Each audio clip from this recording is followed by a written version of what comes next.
Le signe du singe, nouvelles et histoires courtes, voire très courtes, écrites par Bruno Gaucher et lues par Yannick Soulier.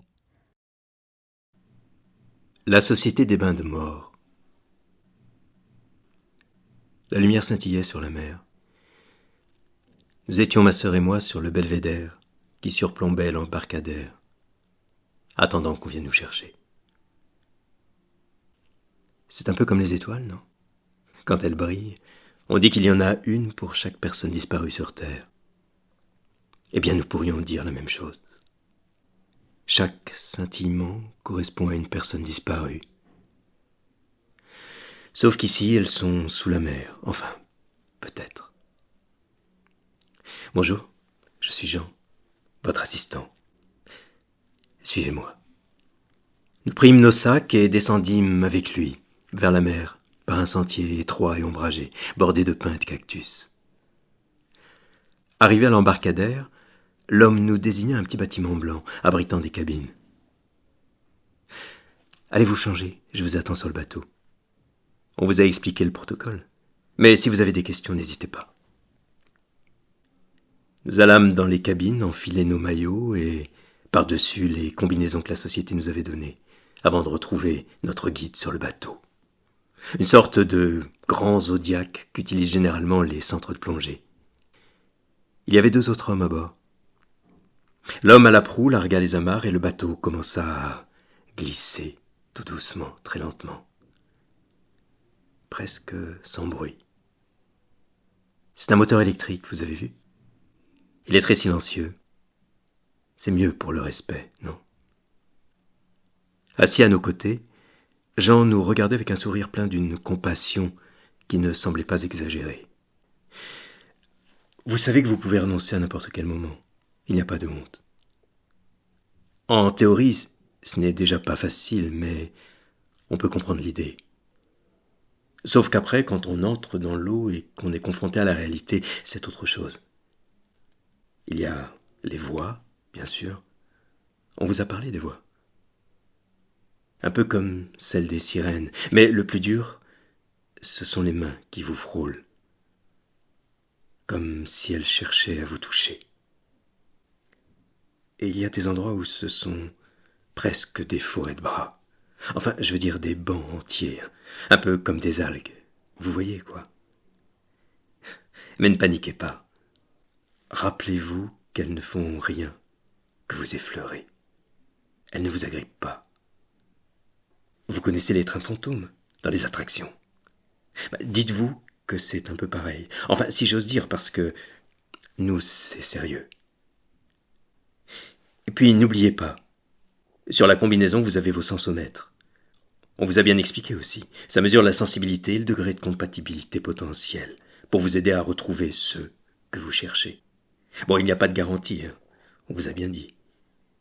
Il y a trop de monde, hélas, maintenant là-dessous. Mais plus l'aiguille du sensomètre va vers le haut, plus ça augmente les possibilités que vous tombiez sur un des vôtres. Ah, attendez. Le marin à l'avant était penché.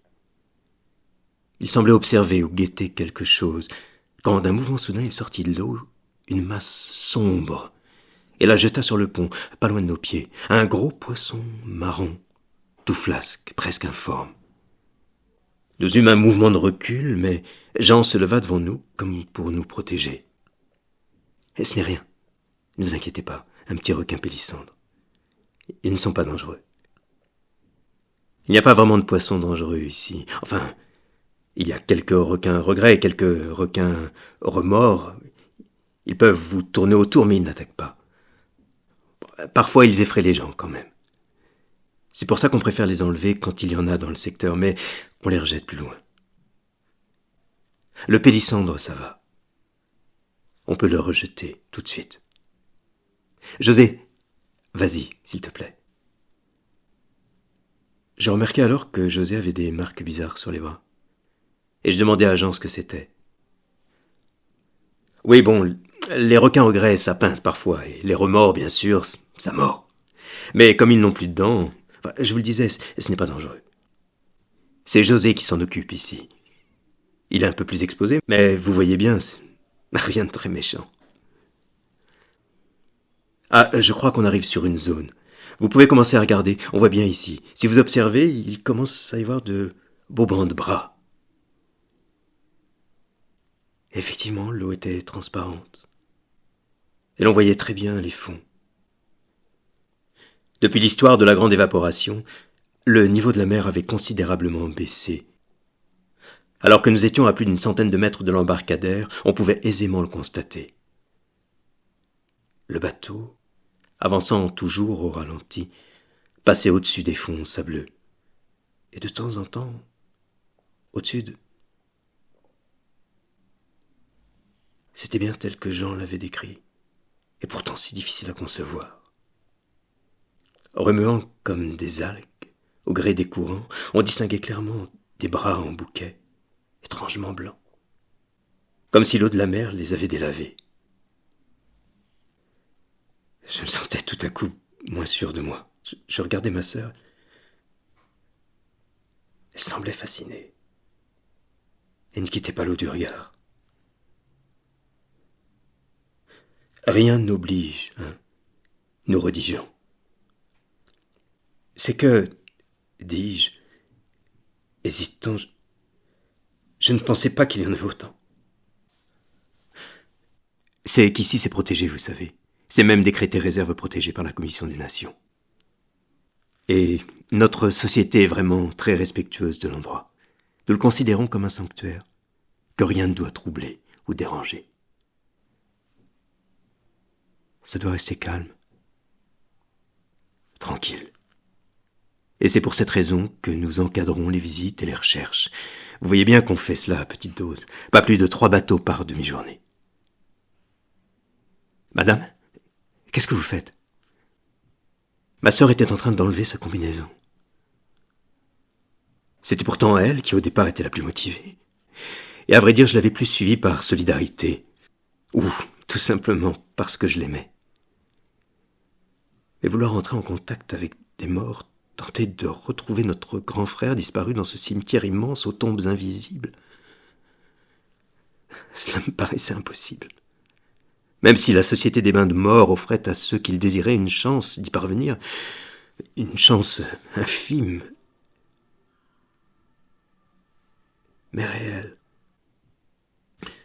J'allais lui dire que l'on pouvait attendre, ou essayer plus tard, une autre fois, quand elle dit au guide « Je n'ai pas besoin de la combinaison. Mais dedans, il y a le sensomètre intégré, vous ne pouvez pas... » Je n'ai pas besoin du sensomètre non plus, merci.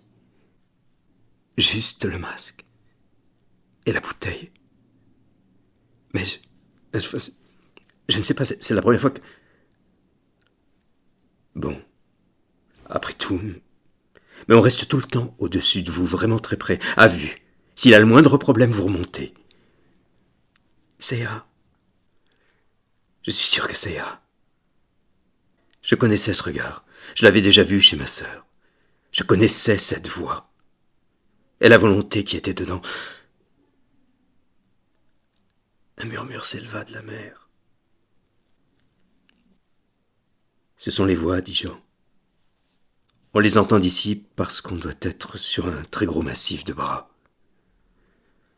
Je ne sais pas si on vous a dit, ce ne sont pas vraiment des voix. Hein. Enfin si, mais je veux dire, il n'y a pas de paroles.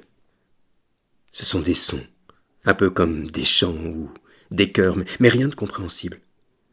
Comme ceux qu'on entend là, en ce moment dehors, mais en plus fort, plus présent aussi.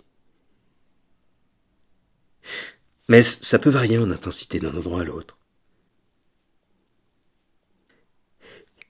Il faut qu'on y aille. Maintenant, dit ma sœur en m'interrogeant du regard.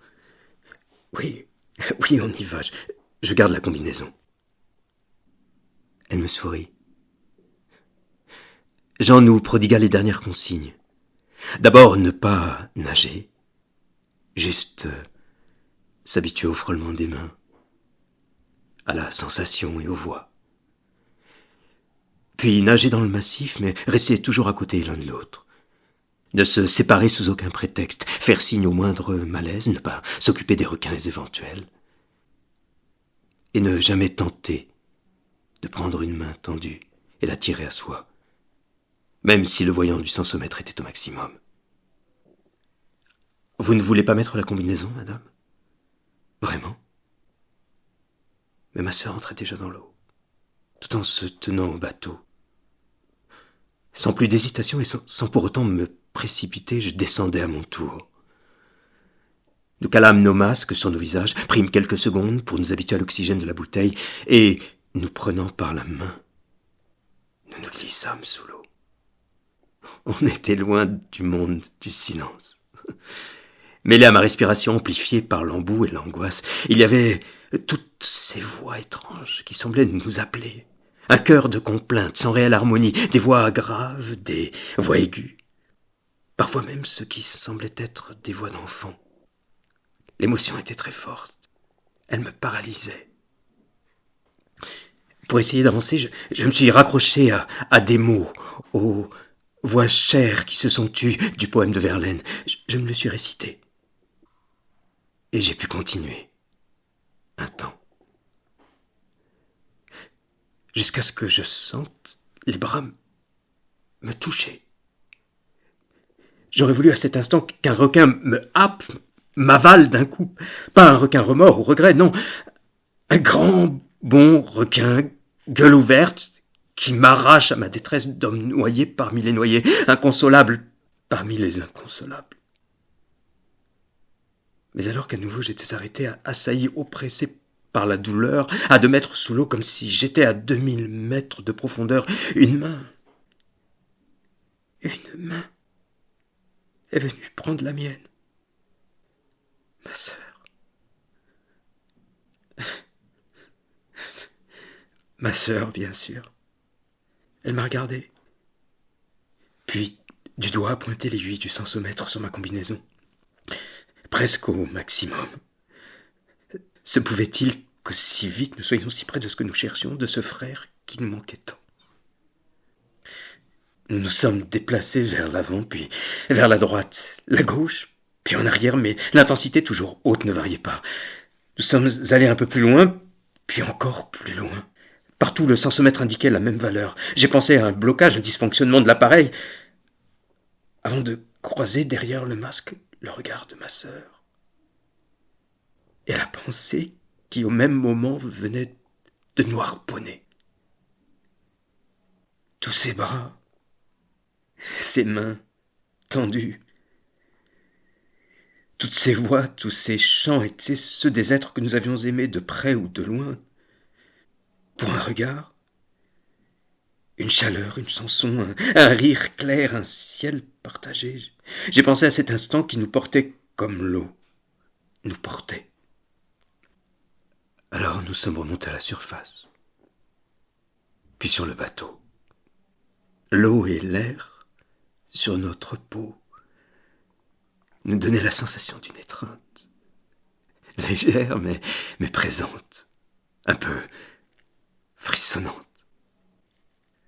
Le soleil nous a vite réchauffés. Et c'est comme s'il la fixait sur notre corps. Jean a fait demi-tour. Et j'ai laissé ma main glisser sur la mer, dans une longue caresse d'adieu. J'avais gardé ma combinaison et le sensomètre. Je me suis aperçu qu'il continuait d'indiquer l'intensité maximum, alors que nous n'étions plus dans la zone des bancs. Arrivée à l'embarcadère, ma sœur est sortie du bateau la première et s'est dépêchée d'aller vers les cabines. J'étais encore un peu sonné par toutes les émotions vécues. J'ai mis du temps à me lever. Et j'ai vu alors qu'à mesure que la distance qui nous séparait augmentait, l'aiguille du sensomètre baissait. J'ai crié « Lisa ! Lisa, attends-moi !» Et je me suis rapproché d'elle, sans même essayer de regarder à nouveau le sensomètre, car je savais très bien ce que l'aiguille indiquait.